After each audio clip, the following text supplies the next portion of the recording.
अगर आप लोगों के एलोवेरा प्लांट की ग्रोथ नहीं होती, इसके पत्तों का साइज़ बहुत छोटा रह जाता है, पत्तों के अंदर जेल नहीं भरता, या फिर आपका प्लांट जो है वो पफ्स नहीं बनाता, तो आज की वीडियो बहुत स्पेशल है। मैं आपको 2 टिप्स बताऊंगी, आपने इन दोनों के ऊपर अमल करना है। साथ में मैं आपको एक फर्टिलाइज़र बताऊंगी, बिल्कुल फ्री है। ऐसा ऑर्गेनिक होममेड फर्टिलाइज़र है, आपको कुछ खरीदने की ज़रूरत नहीं। आप एलोवेरा से ही इसका फर्टिलाइज़र बना सकते हैं। वो कैसे बना सकते हैं, ये आपने वीडियो को देखना है ताकि आपको सारी बात जो है वो अच्छे से समझ लग सके। अस्सलाम वालेकुम and welcome to another video. I hope कि आप सब ठीक ठाक होंगे। अल्हम्दुलिल्लाह मैं भी ठीक हूँ। तो आज हम बात करने वाले हैं एलोवेरा के ऊपर, लेकिन इसका टॉपिक जो है पिछले सारे टॉपिक से थोड़ा सा हटके है। आज मैं आपको ये नहीं बताऊंगी कि आपने इसको धूप में रखना है, छाँव में रखना है, ये करना है, वो करना है, नहीं। आज हम बात कर रहे हैं कि हमने अपने प्लांट को घना कैसे करना है। तो इसके लिए जो सबसे पहली चीज़ मैटर करती है, वो मैटर करती है जी इसकी उम्र। अक्सर मैंने लोगों को देखा है कि अभी 1-2 साल होता है तो वो इतने ज़्यादा परेशान हो जाते हैं जी, हमने प्लांट लगाया है, कोई पफ्स नहीं बनता, इसकी ग्रोथ नहीं होती। देखिए, जब कोई भी प्लांट हम अपने घर में लेके आते हैं तो पहले वो स्टेबल होता है, चाहे वो एलोवेरा प्लांट ही क्यों ना हो। ये एक बड़ा कॉमन प्लांट है और इसको ईज़ी टू ग्रो भी कहते हैं, मतलब बहुत जल्दी ग्रो कर जाता है। लेकिन होता ये है कि सम टाइम ये आपके घर के एनवायरनमेंट के मुताबिक वो अपनी मुताबिकत नहीं रख पाता, तो वो इतनी जल्दी ग्रोथ नहीं शुरू करता। दूसरी बात कि जब भी हम इस प्लांट को अपने घर में लगाते हैं तो हम बड़ा एगरली वेट करते हैं जी, इसके पफ्स नहीं बनते। तो इसके लिए ना एज बड़ी मैटर करती है। कुछ पौधे जो हैं वो 2 साल में पफ्स बनाते हैं, कुछ पौधे 3 साल में बनाते हैं, कुछ पौधे 4 साल में बनाते हैं। तो ये हर स्पीशीज़ के ऊपर डिपेंड करता है। तो आप लोगों ने इस चीज़ को हरगिज़ भी बॉदर नहीं करना कि हम पफ्स के पीछे भाग रहे हैं जी। ये खुद ब खुद ही अपने पफ्स बनाएगा, और जब इसने बनाने होंगे और ये डेफ़िनेटली आपको बहुत सारे पफ्स देगा। आप खुद भी परेशान हो जाओगे कि इतने पफ्स कैसे बन गए हैं। इसके लिए एक और इम्पोर्टेंट चीज़ है कि आपने किस मिट्टी में इसको लगाना है, और ये सबसे इम्पोर्टेंट चीज़ है। वो ये है कि अक्सर हमने देखा है कि हम इसको चिकनी मिट्टी में लगा देते हैं, यानी दलदली मिट्टी में जिसमें पानी बहुत ठहरता है। जब पानी ठहरेगा तो इसकी जड़ें मुतासिर होंगी। जब जड़ें मुतासिर होंगी वो बीमार हो जाएंगी और प्लांट कोई ग्रोथ नहीं करेगा। ना वो पफ्स बनाएगा, ना वो लीव्स बनाएगा, और ना ही इसके लीव्स के अंदर जेल भरी जाएगी। तो पहला काम आपने क्या करना है, अपने प्लांट्स को हटाएं और किसी ऐसी मिट्टी में लगाएं जो नरम हो, और उस मिट्टी के अंदर आपका प्लांट सेटल हो। मेरे पास भी एक पॉट था, उसके अंदर ऐसी दलदली मिट्टी थी, और उसके अंदर जो पफ्स लगे हुए थे वो बेचारे येलो हो चुके थे। अब इनकी ग्रोथ नहीं थी होनी। सबसे पहले इनको हटा के हमने नरम मिट्टी में लगाया ताकि इसकी ग्रोथ बेहतर हो। इनको थोड़ा सा पानी दें।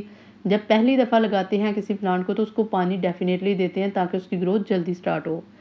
थर्ड काम जो आप लोगों ने करना है जी, वो ये करना है कि आपने इसके लीव्स को चेक करते रहना है। लीव्स को चेक करने से हमेशा पता चलता है कि आपका प्लांट किस कंडीशन में है। अगर बहुत ज़्यादा आपके पत्ते येलो हो चुके हैं तो इसको धूप से हटा के किसी ऐसी जगह पे रखें दीवार के साथ जहाँ पे कुछ टाइम के लिए छाँव आए। अगर आप लोगों के प्लांट के जो पत्ते हैं उसके ऊपर ब्लैक स्पॉट्स हैं, जैसे मेरे प्लांट के ऊपर ब्लैक स्पॉट्स हैं, तो इनको हटाएं। ये बहुत ज़रूरी है, ये फंगस की वजह से होते हैं। और अगर फंगस एक दफ़ा किसी भी प्लांट के ऊपर अटैक कर दे तो फिर वो प्लांट नहीं बचता। और ये भी मेन रीज़न बनती है कि आपकी जो पत्तियाँ होती हैं प्लांट की, ये उसकी जेल को ख़त्म करती है। जगह जगह पे जब स्पॉट बनते हैं तो प्लांट के अंदर जो जेल है वो कम होती जाती है, और प्लांट जो है वो आहिस्ता आहिस्ता सारे के सारा बीमार हो जाता है। तो इसका बेहतरीन सोल्यूशन है कि जब भी आपके प्लांट के ऊपर फंगस लगे इसे फ़ौरन से काट दें। एक और बड़ी बात कि आप लोगों ने अपनी मिट्टी के अंदर पानी कम देना है। ये पानी ज़्यादा देने की वजह से ही फंगस लगता है।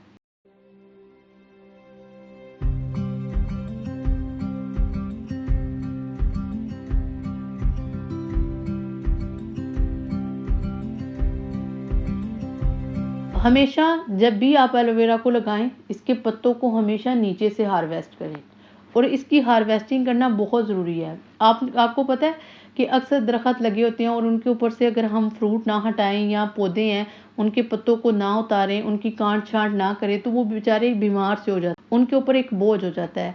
जैसे कोई इंसान है वो नहीं नहाता तो उसके ऊपर एक बोझ सा होता है, एक मैल कुचैल उसके ऊपर बॉडी के ऊपर जो है वो जमती रहती है। इसी तरह प्लांट के ऊपर भी ये एक बोझ होता है जितना आप इसको लाइट करेंगे मदर प्लांट को, उतने ज़्यादा ये पफ्स देगा, इसके चांसेस होते हैं।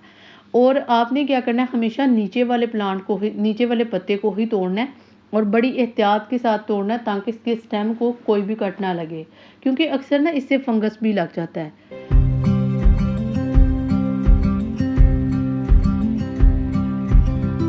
अब मैंने आपको बताया था कि मैं आपको फर्टिलाइज़र बताऊंगी, बहुत सिंपल फर्टिलाइज़र है। और वो फर्टिलाइज़र ये है कि जो पत्तियां आप लोगों ने काटी हैं एलोवेरा की, वही काट के आप अपने प्लांट को दे दें। इससे बेहतरीन फर्टिलाइज़र मेरा नहीं ख्याल कोई आपको मिलेगा। ये इतना अच्छा फर्टिलाइज़र है, ये आपके पौधे को घना करता है, इसको एज अ रूटिंग हार्मोन के तौर पे भी इसके लिए काम करता है, पसंद करता है। और एलोवेरा प्लांट जो है वो खुद भी एलोवेरा प्लांट की जेल को पसंद करता है। तो ये सबसे बेस्ट फर्टिलाइज़र है। अच्छा, इसके बाद ना आपने क्या करना है, अगर आप चाहते हो ना कि आपके प्लांट की ग्रोथ फास्ट हो, तो आपने क्या करना है, आपने दही की छाछ लेनी है। इसको किसी बॉटल के अंदर फिल करके रख ले ताकि ये ज़्यादा खट्टी हो, इसके अंदर ज़्यादा बैक्टीरिया जो है वो ग्रो करे। जितना आपने जहाँ जहाँ पे आपने एलोवेरा अपने प्लांट को दी थी, वहाँ वहाँ पे आपने ये जो लस्सी है ये आपने अपने प्लांट को देनी है। अच्छा, जब दही का पानी हम किसी भी प्लांट को देते हैं तो असल में ये करता क्या है, बहुत सारे लोग आपको बताते हैं एज अ फर्टिलाइज़र इसे अपने प्लांट में इस्तेमाल करें, लेकिन इसका फ़ायदा क्या है ये शायद आप लोगों को बहुत कम लोग बताएंगे। इसका फ़ायदा हमें क्या होता है कि जब हम दही की छाछ किसी भी प्लांट के अंदर एंटर करते हैं तो बहुत सारे बैक्टीरिया उस मिट्टी में एंटर हो जाते हैं। जब वो मिट्टी में एंटर होते हैं तो वो क्या करते हैं, वो प्लांट के लिए खुराक बनाते हैं, उसकी जड़ों को फ़ायदा देते हैं, जड़ों को जो है वो इन्हेंस करते हैं। और उससे क्या होता है कि प्लांट जो है उसकी ग्रोथ भी बेहतर होती है और उसको एनर्जी भी मिलती है। ठीक है, तो असल में दही का काम ये होता है। कुछ लोग कहते हैं कि एलोवेरा को कम खुराक दो तो ये अच्छी ग्रोथ करता है, ये बात भी सच है। लेकिन अगर आप लोग अपने प्लांट को इस तरह का घना बनाना चाहते हो तो आप ये मेथड अगर आप फॉलो करते हो तो बहुत अच्छी ग्रोथ होगी। ये मेरी आज की वीडियो थी। अगर आप लोगों को वीडियो अच्छी लगी हो तो वीडियो को लाइक एंड शेयर ज़रूर कीजिए। मिलते हैं किसी और वीडियो में, तब तक अल्लाह हाफिज़।